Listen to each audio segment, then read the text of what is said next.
Hi, my name is Nicole Degner. I'm the lead artist on this mural. We're here today to tell you a little bit about our mural.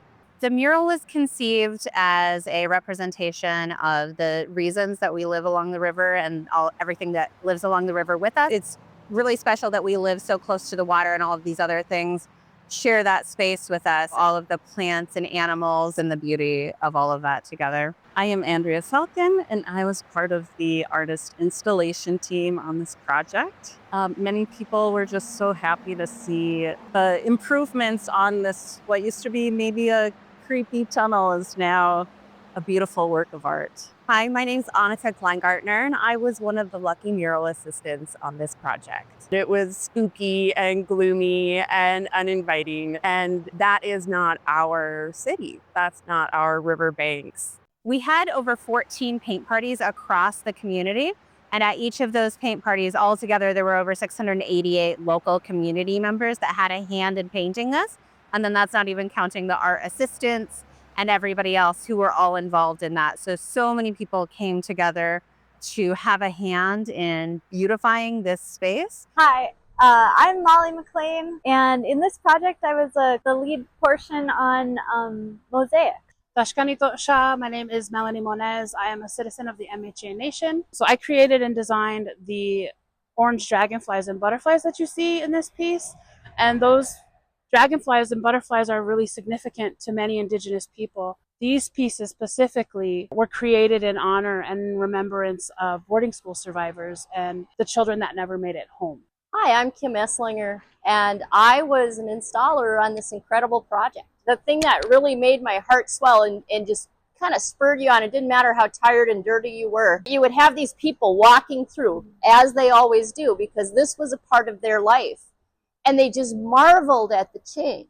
Seeing what this meant to the community has just absolutely made me fall in love with this place. It's art and it's upscaling in the neighborhood, and I think that's so rad. Personally, I loved creating the heron and the sandhill crane.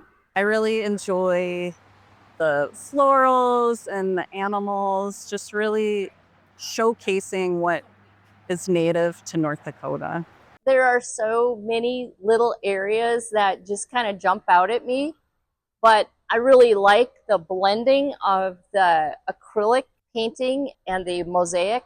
Both are really loose in style, and they just complement each other perfectly. When the Indigenous people specifically see this mural and they identify the shape and the style of the dragonflies and the butterflies, that'll hold a deep significance to them. Whether they were artistic or not, they could play a part in putting this together. They got to paint on the panels that we then installed. As a community member walking through these halls and saying, I put that paint dab there, and I placed this mural glass there. Bringing forth truths we don't often see and representation to people in our community. Such an honor to work with so many collaborating artists on this. Again, it brings the community together. It gives us all a chance to take ownership of this really cool space, and they made it special. It was a joy, a privilege, and an honor to work with these women and all of the other artists and collaborators, funders on this project.